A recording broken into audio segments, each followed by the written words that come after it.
Hello students, this is Ram from स्टेटेक academy. आज हम आपको चैप्टर नंबर 10 बड़े भाई साहब के प्रश्न उत्तर आज हम आपको कराएंगे। और बड़े भाई साहब के जो प्रश्न उत्तर है NCERT solution for class 10th Hindi के लिए, उसकी एक क्लास हो चुकी है जिसके अंदर हमने 10 क्वेश्चंस जो ये आप स्क्रीन पे देख रहे हैं। सबसे पहला क्वेश्चन था, कथानायक की रुचि किन कार्यों में थी। तो क्वेश्चन नंबर 1 से लेके क्वेश्चन नंबर 10 तक ऑलरेडी हमने करा दिए हैं। अगर आप करना चाहते हैं तो आप हमारी इस वीडियो के डिस्क्रिप्शन बॉक्स में जाएं, वहाँ पर आपको लिंक मिल जाएगा, प्लेलिस्ट का लिंक है, वहाँ से आप कर सकते हैं। और लास्ट क्वेश्चन था, छोटे भाई ने बड़े भाई साहब के नरम व्यवहार का क्या फायदा उठाया।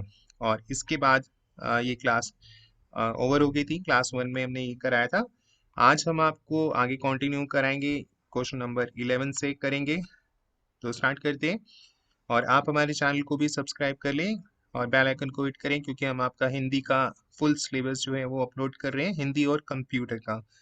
तो आप हमारे चैनल से पढ़ सकते हैं हिंदी और कंप्यूटर। तो स्टार्ट करते हैं।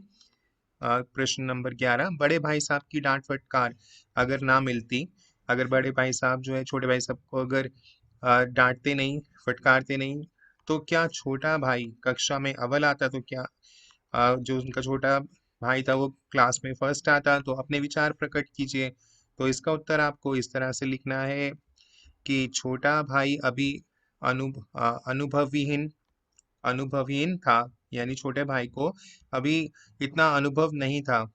वह अपना भला बुरा नहीं समझ पाता था, उसे नहीं पता उसके लिए क्या अच्छा है या क्या बुरा है, वो तो हर समय मौज मस्ती में ही रहता था।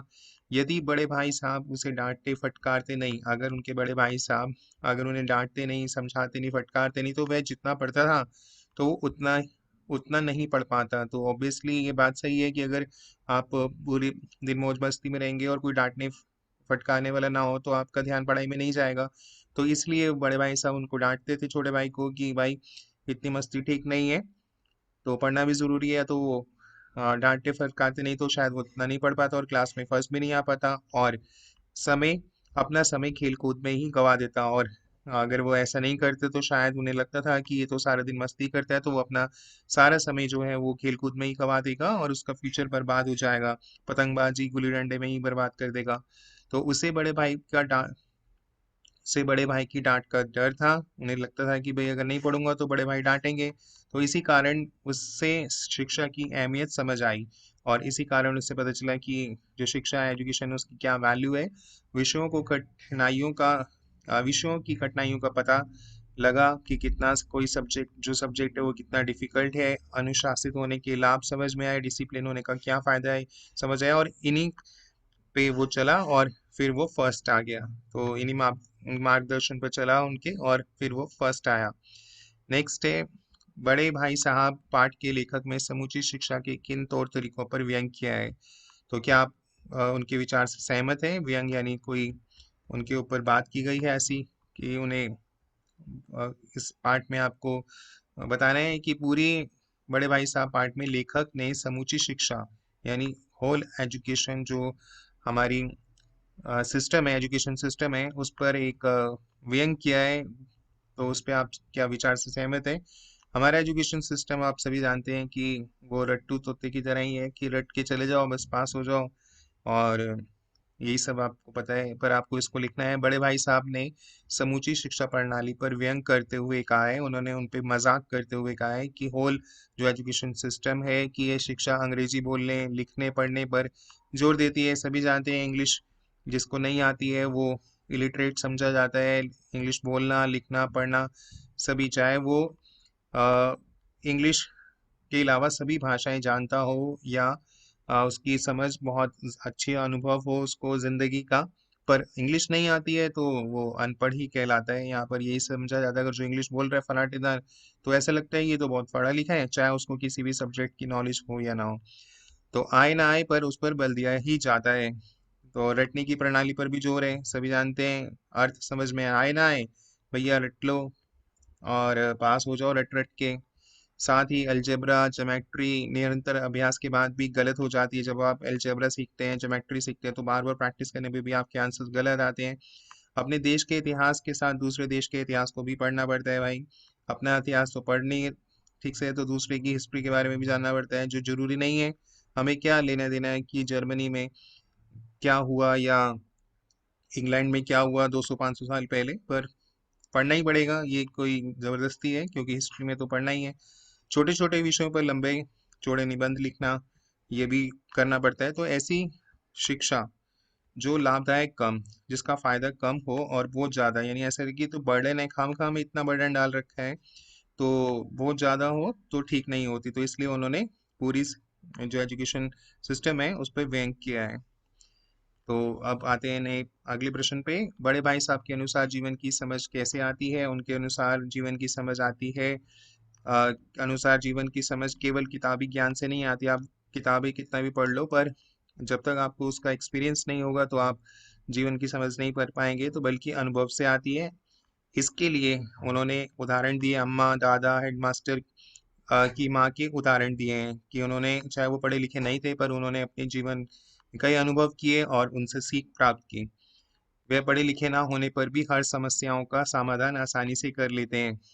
आप अनुभवी व्यक्ति को जीवन की समझ होती है, वह हर परिस्थिति में अपने आप को डालने की क्षमता रखते हैं। तो इस तरह से आपको इसका उत्तर देना है। छोटे भाई के मन में बड़े भाई साहब के प्रति श्रद्धा क्यों उत्पन्न हो आई? तो रिस्पेक्ट जो थी वो छोटे भाई के मन में आई बड़े भाई साहब के लिए, तो ऐसा क्यों उत्पन्न हुआ, उनकी रिस्पेक्ट क्यों आया?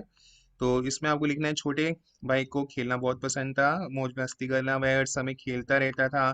बड़े भाई साहब इस बात पर बहुत डांटते रहते थे क्योंकि उन्हें पता था कि ये सारा दिन पतंगबाजी गुल्ली डंडा खेलेगा तो उसका फ्यूचर बर्बाद हो जाएगा।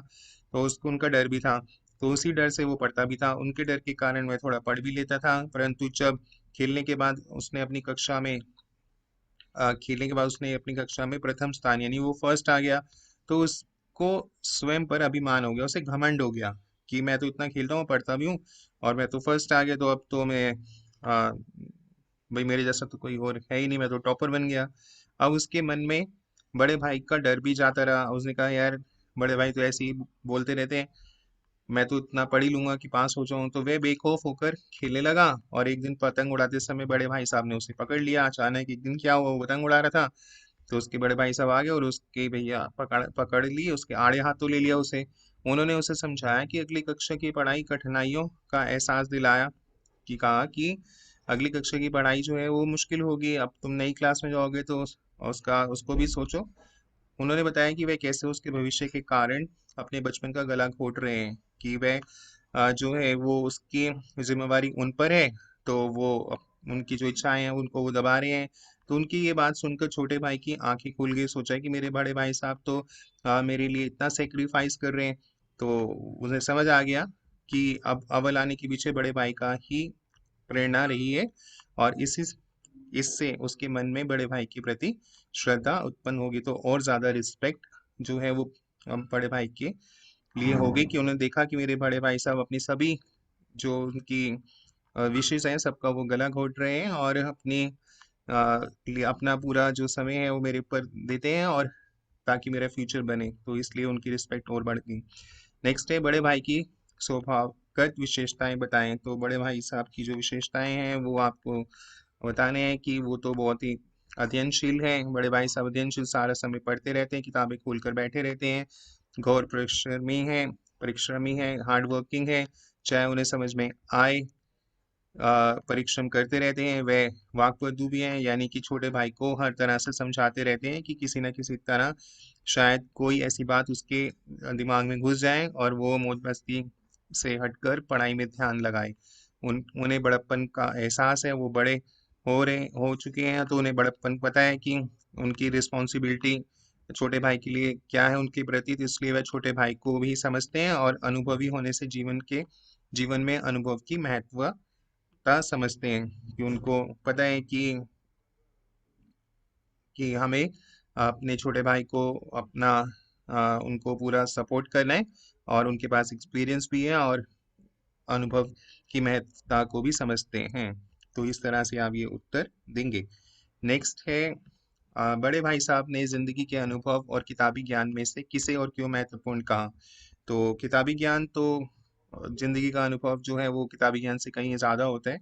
तो बड़े भाई साहब ने जिंदगी के अनुभव की किताब को किताब किताब के ज्ञान से अधिक महत्वपूर्ण माना, क्योंकि जो ज्ञान बड़ों को है वह पुस्तकें पढ़कर हासिल नहीं होता, जैसे कि उन्होंने उदाहरण भी दिए थे। और जिंदगी के अनुभव उन्हें ठोस धरातल देते हैं, जिससे हर परिस्थिति का सामना किया जा सकता है।